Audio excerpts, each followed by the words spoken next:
7 de setembro. Hoje a gente vai falar de patriotismo. Primeiro porque sábado é 7 de setembro e faz 197 anos que o filho do rei de Portugal se declarou imperador do Brasil. Tá aí um jovem malandro. Ao invés de sair da casa dos pais, pegou a casa pra ele. É tipo a Patrícia Bravanel declarar independência do SBT.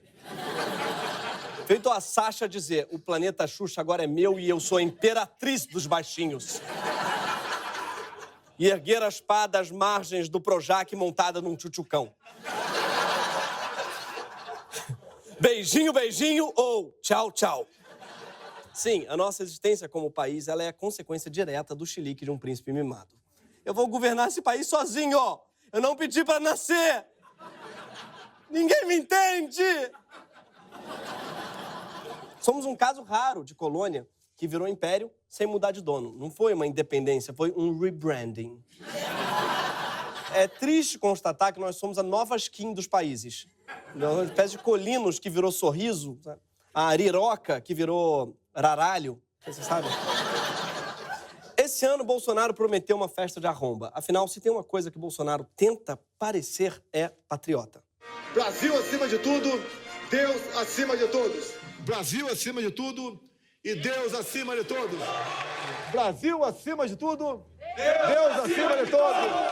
Brasil acima de tudo, Deus acima de todos. Feijão por cima do arroz e o dólar acima de 4. Oh! Caralho.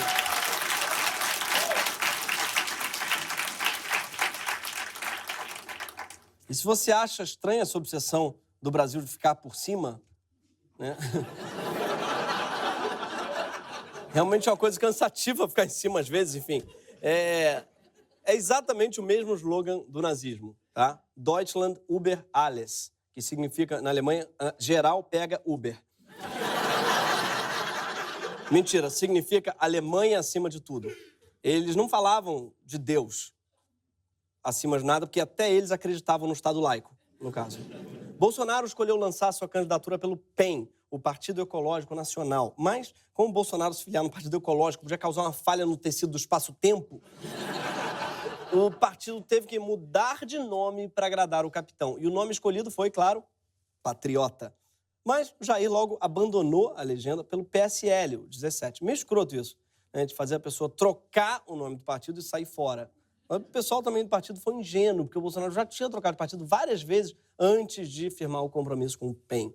Então, trocar o nome por causa dele é tipo casar com o Fábio Júnior e trocar o sobrenome, sabe? Patrícia, deixa de sabrite, deixa. Deixa, não troca não. Mas foi bom pro Patriota, que acabou lançando um candidato bem mais razoável, menos queima-filme, que foi o Cabo Daciolo.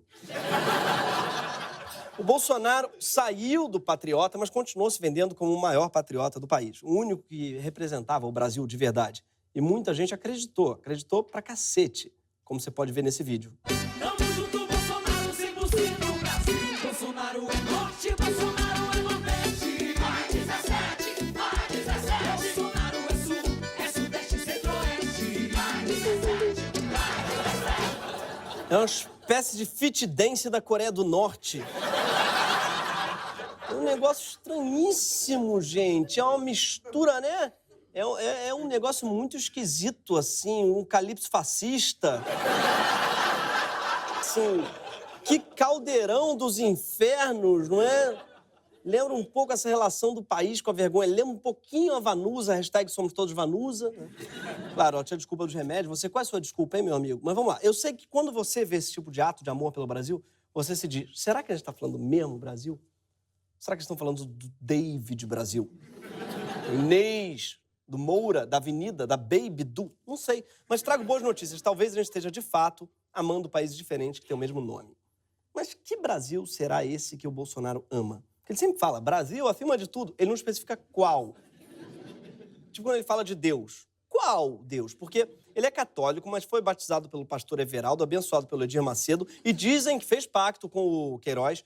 Mas... é uma... é também... Sim.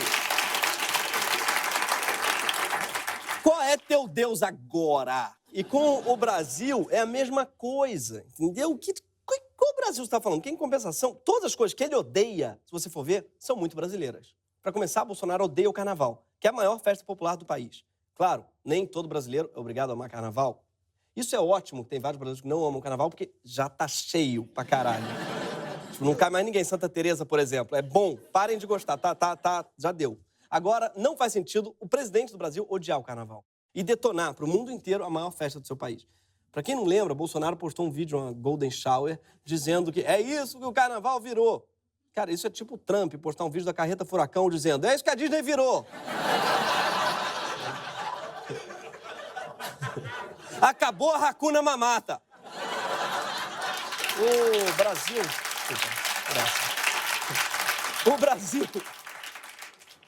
O Brasil que ama o carnaval e que o carnaval ama não é o mesmo Brasil do Bolsonaro. Tanto que a escola campeã de 2019 falava justamente do Brasil que não está no retrato. O carnavalístico da Mangueira, inclusive, mandou um recado especial aí para o presidente. É um recado político também pro presidente mostrar que o carnaval é isso aqui. O carnaval é a festa do povo. O carnaval é cultura popular. O carnaval não é o que ele acha que é. O carnaval é isso. E ele devia mostrar pro mundo o carnaval da Mangueira, o carnaval da arte, o carnaval da luta, o carnaval do povo, o carnaval da cultura popular.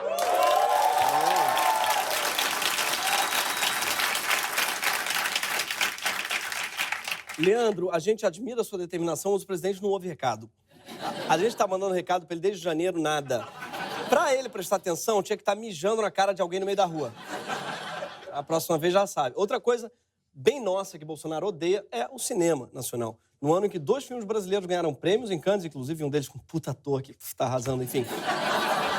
Não somente ele não deu sequer um parabéns, como ele disse que tinha que mudar isso aí. Sim, o presidente disse no final de semana passada que pretende indicar, aspas, alguém evangélico que saiba citar 200 passagens bíblicas e que ande com a Bíblia debaixo do braço para ser o diretor da Ancine. Então, essa coisa de botar pastor para fazer audiovisual já foi tentada, não deu certo, chama Record. Depois, Bolsonaro, ele também despreza os músicos que exportaram o Brasil para o mundo. João Gilberto, Caetano Veloso, Chico Buarque. Na verdade, ele parece odiar a cultura brasileira como um todo. A maior prova disso é que um dos pontos mais importantes na campanha super patriótica dele foi atacar toda a cultura brasileira como se vivesse de farra, de dinheiro público, como se ela fosse o agronegócio. Quando o Museu Nacional pegou fogo, incinerando o maior acervo histórico e científico do país, Bolsonaro disse, já pegou fogo, agora quer que eu faça o quê? Parece que alguém deve ter respondido, corta a verba da reforma do museu, porque depois de virar presidente foi exatamente isso que ele fez. Ele cortou a verba da reforma do Museu Nacional. Além de detestar o carnaval, nossa música, nosso cinema, nosso teatro, nossos museus, Bolsonaro já desprezou até a instituição brasileira que ele mais diz respeitar, que é nosso exército. Já disse coisas como, aspas, competente mesmo foi a cavalaria americana, que exterminou todos os índios e agora não tem esse problema em seu país. Ele tem inveja até de genocídio americano. É um novo tipo de deslumbramento. Ah, gente, se você quiser um genocídio decente, tem que pegar um avião. Não dá pra genocídio no Brasil é qualquer coisa, eu não gosto. Não foi a primeira vez, tá, que Bolsonaro ofendeu a população nativa do nosso país. Aqui apenas são as reservas indígenas no Brasil, né? Onde tem uma reserva indígena, tem uma riqueza embaixo dela. Temos que mudar isso daí. Mas nós não temos, hoje em dia, mais autonomia para mudar isso daí. Entregou-se tanto nossa nação que chegamos a esse ponto. Na cabeça dele, o problema do Brasil é que a gente entregou a nossa nação aos índios.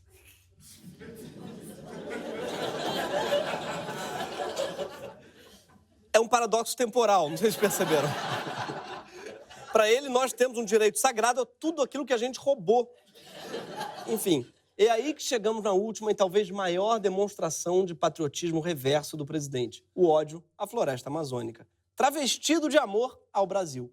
Nesse 7 de setembro, o presidente está conclamando os brasileiros a vestir verde e amarelo em defesa da floresta, o que não faz o menor sentido, porque se ele se importasse com a floresta, não estaria trabalhando tão obcecadamente para destruí-la, porque ele está, e não é de hoje. Por ele, nem existiria Ministério do Meio Ambiente. Para ele, são os fazendeiros, são os maiores responsáveis pelos desmatamentos no país, que deveriam cuidar da Amazônia. Isso é tipo me deixar cuidando da tua maconha. Não faça isso. Desculpa a sinceridade, eu ia promover um dia do fogo. Eu ia. Ia anoitecer em São Paulo às 3 da tarde. A ideia era tão absurda que até os ruralistas foram contra. Eles entendem um pouco melhor do negócio e sabem que os maiores compradores dos produtos brasileiros não gostam quando as proteções ambientais são abandonadas. É que mudou o século, sabe? Dá uma olhada no teu relógio, não é mais do século XVII. E os ruralistas sabem que não dá para espantar o freguês. Sim, Bolsonaro conseguiu a proeza de transformar a Cátia Abreu num Chico Mendes. É tipo Alexandre Frota falar: ei, parou a putaria aí, brother. Estão exagerando, tá bom? Pode parar. Desmantelar o controle ambiental para beneficiar os extrativistas tem sido o foco da administração Bolsonaro. Antes mesmo de assumir a presidência, Bolsonaro já dizia que ia acabar com o que ele chamou de festa das multas do Ibama. Claro, todo mundo conhece as famosas festas do Ibama, né? Todo mundo transando em cima de multa, fumando multa. Estaria cheirando rapé e Yanomami. E essa promessa de acabar com as multas, ele cumpriu direitinho. Desde o início do ano, o número de multas aplicadas pelo Ibama por desmatamento ilegal foi o mais baixo em 11 anos. E dos 9 escritórios do Ibama na Amazônia, 8 estão sem chefe desde o início do governo. O que talvez seja melhor do que seu chefe, seu Ricardo Salles. Mas, quando alguém critica, reclama, tenta impor regras e multas contra a devastação do maior patrimônio nacional, Bolsonaro acusa os críticos de serem o quê? Antipatrióticos. Foi com essa desculpa, em nome do amor ao Brasil, que Bolsonaro disse também que faria uma limpa no ICMBio, um dos principais órgãos ambientais do país. A pressão foi tanta que o presidente do Instituto se demitiu. E agora toda a diretoria do ICMBio foi substituída por policiais militares. Não vai parar o desmatamento, mas pelo menos a base das árvores vai ficar tudo pintadinha de branco.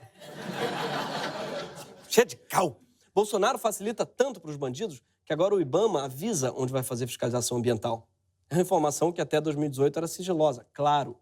Porque o fiscal avisar antes não faz sentido. É tipo o professor avisar: olha, semana que vem vai ter prova surpresa, tá?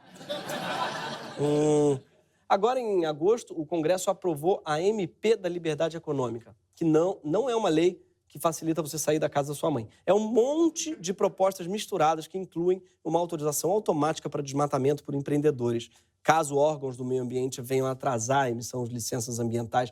É uma espécie de poupa-tempo pro apocalipse. Tem que acelerar isso aí, hein?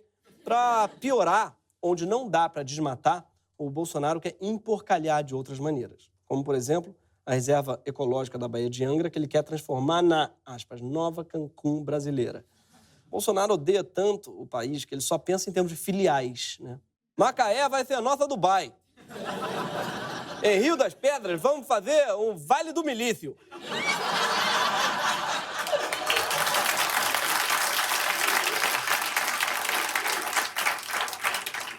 Em plena guerra com o Ibama, o governo ignorou os fiscais do órgão, tá, que avisaram com 3 dias de antecedência que fazendeiros do Pará estavam planejando incendiar pontos da floresta. A gente falou que ele não ouve o recado. O fiscal estava mijando na boca um do outro? Não estava. Quer que ele ouça como, gente? Os fiscais avisaram para ele que aconteceria o Dia do Fogo, talvez o dia mais horrível nesse ano pavoroso que tem sido 2019. O que foi? Foi uma ação coordenada por WhatsApp para devastar em tempo recorde áreas da Amazônia de 4 estados. E foi o que rolou. Só em São Félix do Xingu, no Pará, por exemplo, houve um aumento de 329% nos focos de incêndio nos 3 dias seguintes ao Dia do Fogo.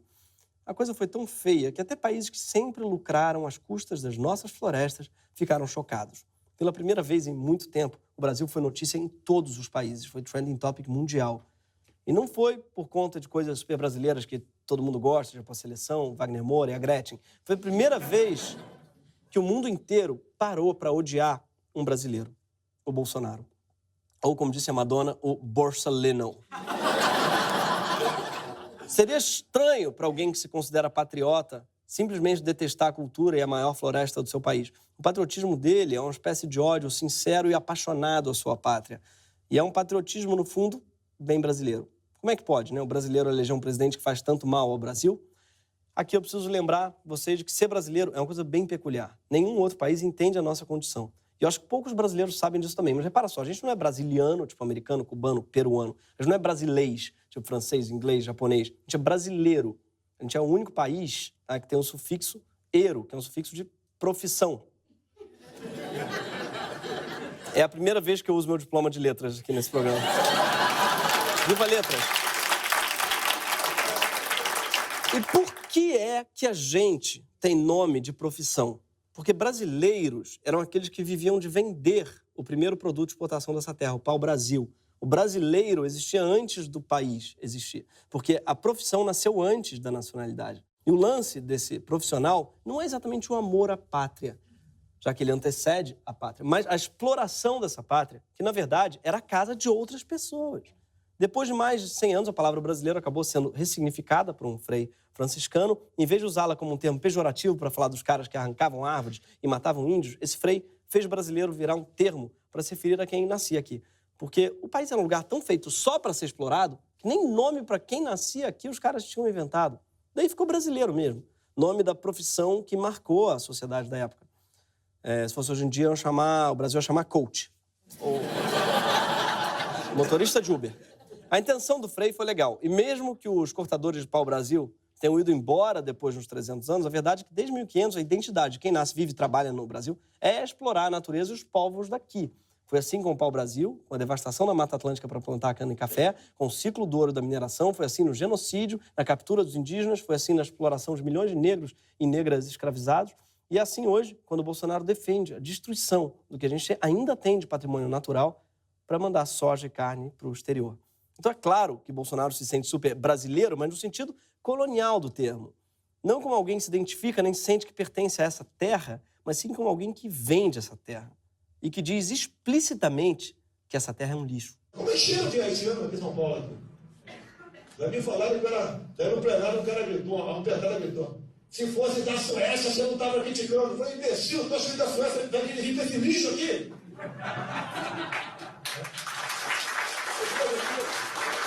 Não sei o que é pior, a fala ou o aplauso logo em seguida.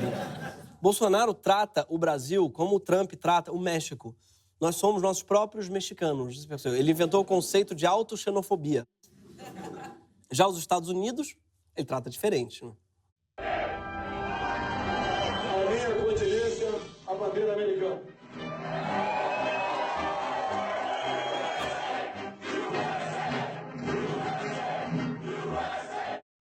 Tem duas coisas que esse cara gosta, que é bater continência e ver vídeo de incontinência.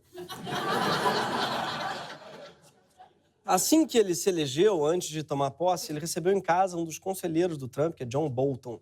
E o que ele fez depois de eleito? Bateu continência de novo. E numa viagem que fez aos Estados Unidos, se confundiu com o seu próprio slogan. E termino com o meu chavão de sempre. Meu muito obrigado a todos. Brasil, Estados Unidos, acima de tudo, Brasil acima de todos. Ele esqueceu Deus, vocês perceberam? Quer dizer, não dá pra saber se foi ele que esqueceu Deus ou se foi Deus que esqueceu da gente. Como o nosso presidente acha que o Brasil é um lixo e bate continência para a bandeira dos outros, isso que a gente está vendo na Amazônia, para ele, é sim uma demonstração de patriotismo. Quando o Bolsonaro fala em soberania sobre a floresta, é sobre ter o direito de destruí-la como bem entender e entregar as riquezas da floresta para clientes internacionais a preço de banana. A Amazônia é minha e eu vendo ela para quem eu quiser. E ele ainda manda o povo vestir verde e amarelo para apoiar sua política ecocida. Não. Eu tenho outra notícia para vocês. Verde e amarelo, tá, não são brasileiros mesmo. O verde era a cor da casa imperial da família Dom Pedro e o amarelo não é nosso ouro nem nosso sol. O amarelo era a cor dos Habsburgos, a família da mulher de Dom Pedro, que é da Áustria. Então, verde e amarelo é coisa de europeu mesmo. Mas, assim como o Frei fez com a palavra brasileiro, a gente ainda pode dar outro significado para esses símbolos e realmente fazer com que o verde signifique nossas florestas, o amarelo, nosso sol, e azul, nosso céu límpido. Mas, para isso, não dá para misturar essas cores com a defesa do falso patriotismo bolsonarista, muito menos no 7 de setembro. Porque o Brasil que Bolsonaro está defendendo é tudo menos independente. É um Brasil colônia, que quer viver de commodity, vendendo riqueza a preço de banana e batendo continência para a maior potência mundial. E ainda promovendo a violência, a destruição, o fogo. Nesse 7 de setembro, o que está em conflito são duas ideias de Brasil, dois significados opostos da palavra brasileiro. E mais do que nunca, a escolha é clara, independência ou morte. O presidente já mostrou de que lado está. Mas, ao contrário dele, a gente, sim, é apaixonado pelo nosso país. Mas por qual país? Certamente não é o Brasil extrativista, o Brasil genocida, o Brasil subserviente, o Brasil escravagista, o Brasil do herói emoldurado. No nosso 7 de setembro, a gente não vai celebrar um príncipe que se nomeou imperador, nem um presidente que nomeia o filho embaixador.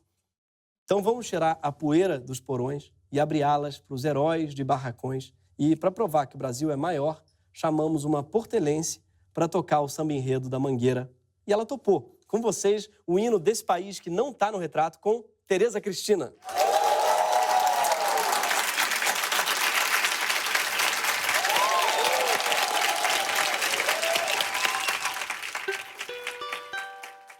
Brasil,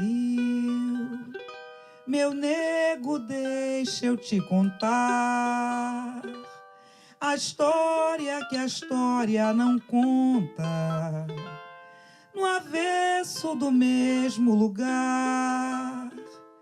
Na luta é que a gente se encontra. Brasil, meu dengo, a Mangueira chegou com versos que o livro apagou. Desde 1500 tem mais invasão do que descobrimento. Tem sangue retinto pisado atrás do herói emoldurado. Mulheres, tamoios, mulatos. Eu quero um país que não tá no retrato. Brasil, o teu nome é Dandara e a tua cara é de Cariri. Não veio do céu nem das mãos de Isabel. A liberdade é um dragão no mar de Aracati. Salve os caboclos de julho, quem foi de aço nos anos de chumbo. Brasil, chegou a vez de ouvir as Marias Mains, Marielles, Madês. Mangueira, Mangueira, tira a poeira dos porões ou abre alas pros teus heróis de barracões, dos Brasis que se faz um país de lecis, jamelões, são verde rosas multidões. Mangueira, tira a poeira dos porões ou abre alas pros teus heróis de barracões, dos Brasis que se faz um país de lecis, jamelões. Brasil, meu nego, deixa eu te contar.